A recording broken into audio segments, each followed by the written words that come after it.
I've been looking forward to this conversation. We've never had a chance to sit down, and there's lots of places we could start. But maybe the obvious place, given that you are sitting behind a screen, and a topic you've been asked about in the past is anonymity. How important is anonymity to you, or is it more about creating theater or a spectacle? Originally, the idea of being anonymous was a great idea on paper, and then I think that sort of gradually, as we started touring and as we were getting bigger, I've never really felt anonymous. I wasn't even anonymous before Ghost, even though I was in a petite band and my following wasn't big, but I would get recognized at some point by people that I don't know. So yeah. I liked being able to step in and out of recognition. Yeah. Even now, when I'm not necessarily hiding my face 100% of the time, I don't think that there's a whole lot that I can do to expose myself in a way that would ever match the amount of exposure that I've gotten in character. For me, and perhaps for many fans, it's impossible to separate Tobias from Papa or now the Cardinal and the idea or concept and image of Ghost. And it made me wonder about why that element of theater is so important to you. You mentioned you like that separation. So is that creating that theater, is that sort of a motivator for you to get up and perform and to create art? When I was 3-4 years old and I dressed up like a mixture between Kiss and Alice Cooper and Nikki Sixx and Dee Snider, it's not very far from what I'm doing now.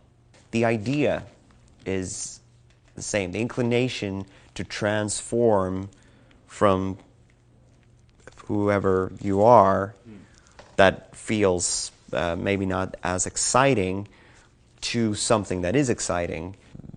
I've always had that. I've never really felt comfortable being in just a t-shirt band. From an art point of view, the experience that I want to convey is based on some sort of over-the-top, supernatural, it's of that nature. Yeah. You know, at Banger we've been making documentaries now for 15 years, and I am the lucky kid that got to meet a lot of the people you just mentioned, Alice, Dee, Kiss, and on and on. And we made a film with Alice called Super Duper Alice Cooper, and I was actually thinking about him. It seems there are parallels emerging yes. between the two of you. Do you feel like you're becoming an Alice Cooper-like character? I do. Absolutely. But essentially, I think that the idea of being a Vincent Furnier at one point and transforming into Alice Cooper, and along the way having that gray zone in between sort of diluted, is something that I've definitely experienced. You need to choose at some point whether or not you're here working, getting people happy, or if you're doing it just for yourself. As much as Alice Cooper is an extension or a part of Vincent Furnier, Cardi, Papas, all that is somewhere in here, there's that. And I do enjoy being able to differentiate between the two characters, myself and whatever he is, even though he gets the applause and even though he gets the attention. It's fine because he's not always very sociable. And I guess that's the key, right, is, as you know, we talked about in the film, is that if the character starts to take over, there can be risks, I suppose, to that. Absolutely. And I think that even people that I know who are closer in resemblance between what they look like off stage and what they look on stage, even they are experiencing more of a problem being out and about because people expect them to be closer to their on-stage persona.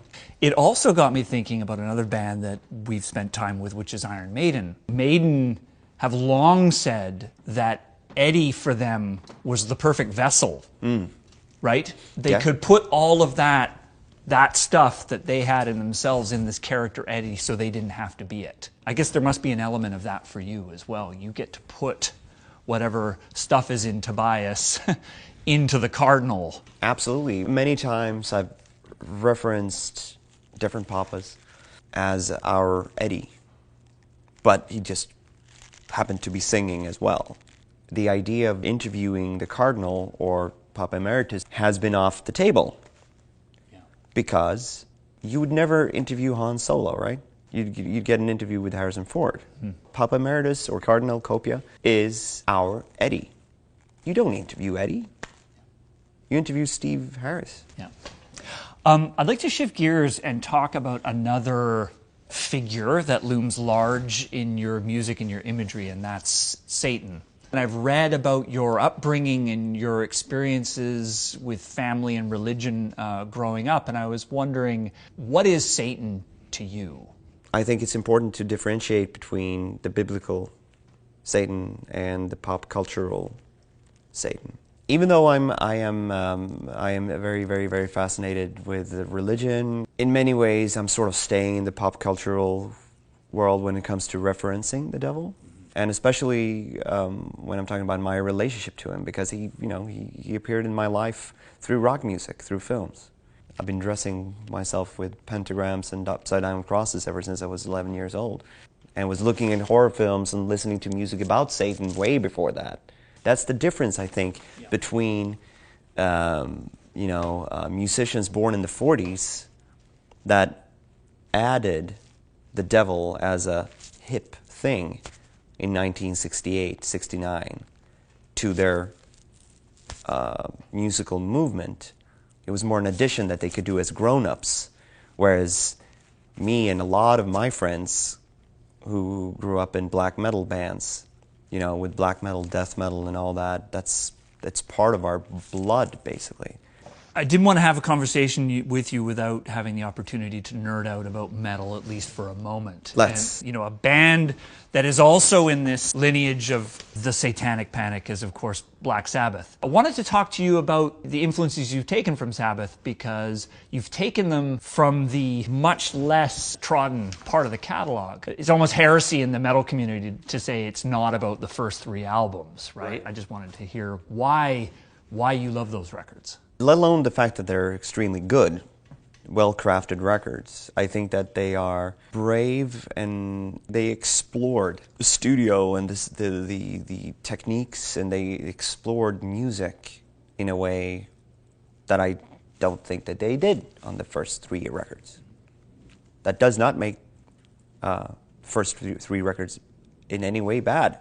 I love Master of Reality. I love Paranoid. I love Black Sabbath, the first one. I fell in love with Sabbath Bloody Sabbath. And it's in the same time when I started playing guitar, I was about 7, 8 years old. And at the time, I was very much in awe of the first 2 Pink Floyd records. Doors, Rolling Stones, but also like a lot of the weirder Stones. And Sabbath Bloody Sabbath was also like a record that sort of fit very well in there. Like that sort of boundaryless, do whatever you want to within the confines of this 20 minutes you have on this side of this vinyl. The same reason I love Queen. Their records start one way and just finish another way, and in between there's like up, down, sideways. It's brave. I think that Sabbath gets a lot of accolades and a lot of superlatives for a lot of things, but I think that one thing that they get less of is the credit for being so brave. 20 years from now, I would love to have 6 records that was as diverse as their records to choose from. You've been asked in the past about the enormous topic of the future of rock. This feeling, I think, in the rock and metal community that, where is it going? Who is carrying the torch forward when eventually the Sabbaths, the Metallicas, the Maidens are all going to have to lay down the axes eventually? Who's going to pick it up? And you've talked about younger bands, but it seems to me that you are that person to some extent. I think that we could be one band for the future. There needs to be a myriad. There needs to be several, and it will solve itself. I mean, there will be, right now, obviously, the mainstream is dominated by hip-hop, and it wasn't 10 years ago, and 10 years from now, we won't be. everything comes and goes, and there will be a new rock wave. Speaking of hip hop, you had mentioned that, you know, where we are right now in rock and metal is we're perhaps not doing as good of a job as we should of supporting the next generation like the hip hop community or the hip hop industry is doing. One of the differences between the rock music from a growth point of view and hip hop is that you get new hip hop acts coming out 2-3 years ago, and they're now like the biggest shit on the planet. The curve, the trajectory is closer to what rock was. Like, look at Maiden. They toured a lot, so I'm not saying that, but their journey from playing their first show in America to headlining Madison Square Garden was just a few years. Mm-hmm. Power Slave, that gigantic tour of Americas, was just 3-4 years into their career. Whereas nowadays, we're still sort of being sometimes mentioned as, oh, you're a new band. It's like 8 years ago, our first record. I know in the greater scheme of rock and roll, 8 years is nothing. We're still total newbies, but 8 years is still, in Metallica world, you know, first record came out 83. We're at the Black Album. In terms of time, is different. Whereas in the past, rock and roll was dictated by teenagers and 20-year-olds. And I think that that's an unavoidable thing, and I think that we need to realize that the future of rock might be dictated by people who are not even 20 years at this point. And I think that I still have a few things that I want to achieve that could be of interest to the rock-loving public. I would love to be part of that in the future. But I can never be the new 20-year-old band. Yeah. Well, good luck with the journey. Thank you. And thank you for your time, Tobias.